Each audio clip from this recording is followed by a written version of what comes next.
It's Thursday, October 10th. I'm Drew Scott. We begin with Hurricane Milton's wrath, leaving a path of damage across Florida, where so many of us have loved ones. The storm is currently a Category 1 hurricane, moving off Florida's east coast into the Atlantic Ocean. Milton made landfall as a Category 3 in Siesta Key, south of Tampa. More than 3 million people are without power across the state right now. The storm ripped part of the roof off Tropicana Field, the home of the Tampa Bay Rays. The dome was set up as shelter for first responders. Milton spawned a deadly tornado outbreak on Florida's east coast. Deaths were reported in St. Lucie County. Dozens of homes were damaged. If you're in the path of this storm, it's dangerous outside. There's going to be a lot of hazards. Even when it passes, if there's floodwaters, be very careful about any of that. Help is on the way. The area airports are still closed, and amusement parks, including Disney World, will also remain closed today. Long Islanders are helping in the rescue and recovery efforts in Florida right now. Members of the New York Air National Guard's 106 Rescue Wing in West Hampton loaded up yesterday and left for the storm zone. Long Islanders are doing what they can to help the victims of Hurricane Helene. That's the other hurricane. A truck full of supplies left Lindenhurst overnight for Asheville, North Carolina. The supplies were collected by the Lindenhurst Fire Department in partnership with the village. A Ronkonkoma man is facing 30 years in prison for killing 2 people in Selden. Brian Cordovano pleaded guilty on Tuesday to manslaughter and other charges related to the deaths of his childhood friend and another man. Prosecutors say he shot and killed Ian Saulfield and Robert Julian back in 2022. Cordovano is set to be sentenced next month. Sean Diddy Combs is due back in Manhattan court today. He's expected to make his first appearance in front of a judge in the sex trafficking case this afternoon. Diddy has been held without bail after pleading not guilty to charges including racketeering and conspiracy. The Mets are moving on after another spectacular win. Tim Healy is at Citi Field with what's next for the Amazons. The Mets are moving on again. They beat the Phillies in the National League Division Series Wednesday night at Citi Field.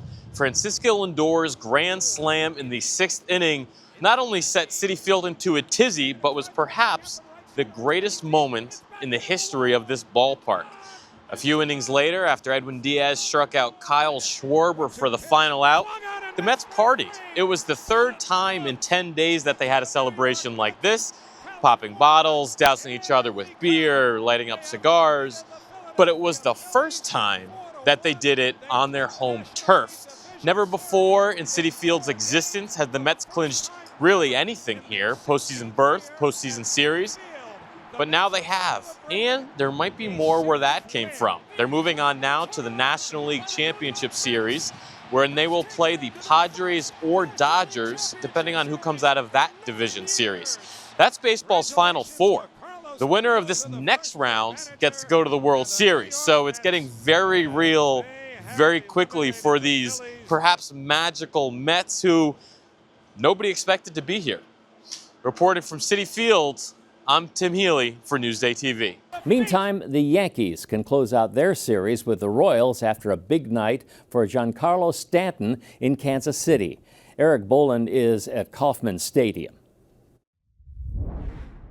One big swing from Giancarlo Stanton has the Yankees 1 win away from the ALCS. His 8th inning homer off of Luke Bubik gave the Yankees a 3-2 lead, and Luke Weaver nailed it down, a 5-out save, and it will be Garrett Cole on the mound trying to advance the Yankees into the ALCS. Giancarlo Stanton, one of the streakier hitters the Yankees have had over the years, but one thing he has done fairly consistently since he's been a Yankee, his first year was 2018, is hit in the postseason. That home run tonight was the 12th in 30 postseason games, and it was one that his teammates were ecstatic about, but they were actually almost more ecstatic, and he said this afterwards, with his stolen base. Giancarlo Stanton, as no Yankee fan needs reminding, the struggles at times on the base paths, has had lower half injuries in his legs the last several years, and is not exactly Carl Lewis on the base paths, but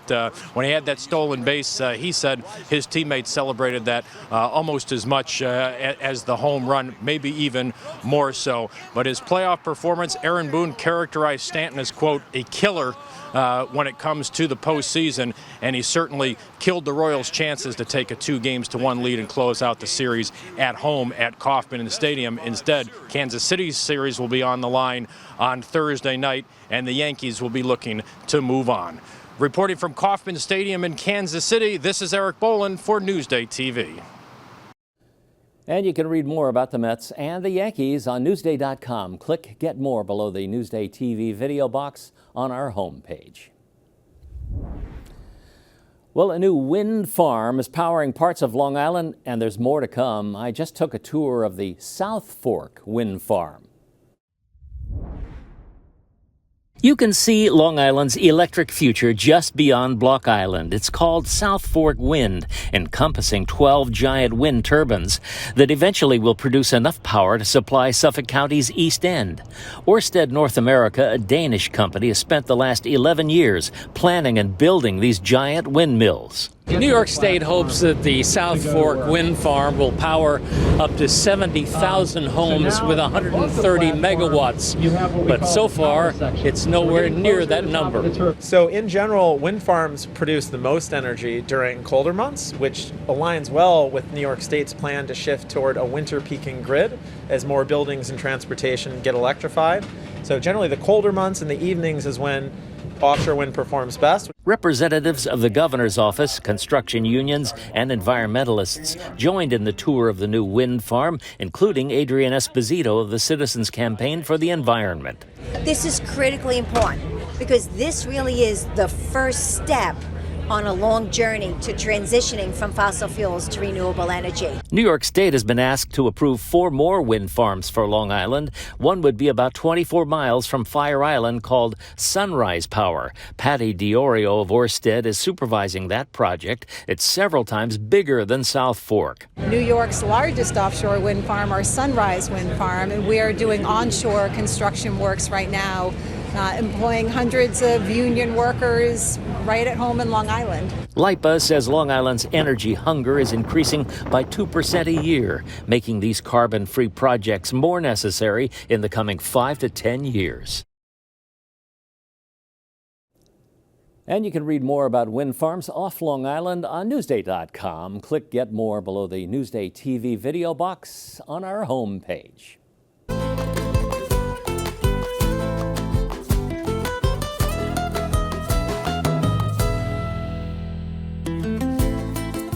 Our celebration of Hispanic Heritage Month continues. Today, a look at one local school that's connecting students to their roots through music. Virginia Huey has a story you'll see only in Newsday. At Caroline G. Atkinson Intermediate School in Freeport, 5th and 6th graders put on white shirts and red bows and take out their string and brass instruments to fill the halls with traditional Mexican music.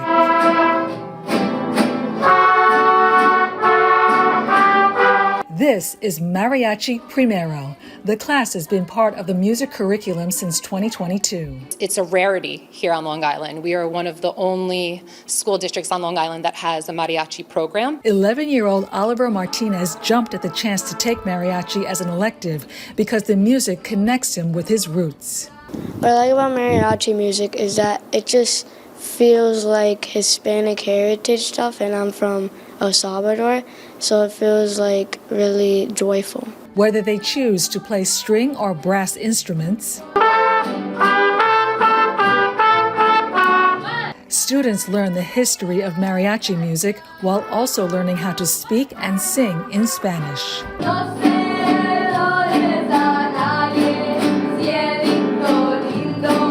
We're learning how to play songs and like what year the songs were made, the composers. The mariachi course has struck a chord with the students. Since 2022, enrollment in the class has tripled from 60 to 180 students. It's really special to me that I'm in this group. Before joining the ensemble last year, 11-year-old Amberlyn Hernandez didn't know how to play the violin. Now, every song she performs is a source of cultural and personal pride. I like all the music notes about it and how the instruments play it. I really like when the guitars play sometimes. It gives me like a little bit tingles. And if happiness has a sound, this is it. For Newsday TV, I'm Virginia Huey. Thank you, Virginia. Read more exclusive stories like this on Newsday.com. Click Get More below the Newsday TV video box. More than 70 suspicious deaths have gone unsolved on Long Island over the last 48 years. Newsday investigates how law enforcement is trying to bring closure to victims' families. The Forgotten, an exclusive Newsday investigation. Coming soon at Newsday.com.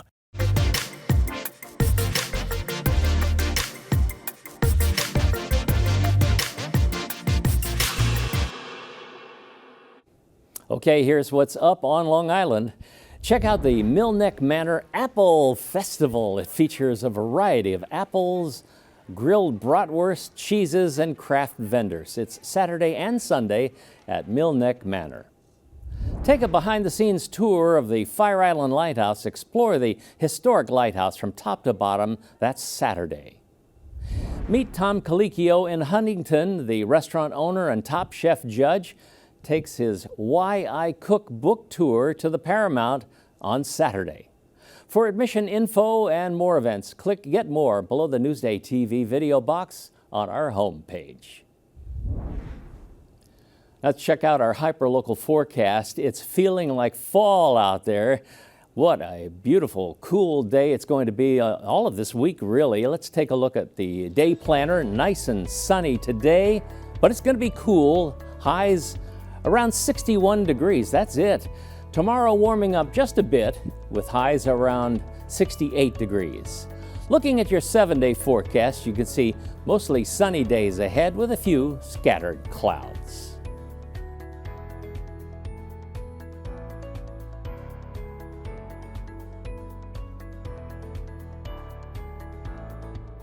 Long Island weather is brought to you by PTRC.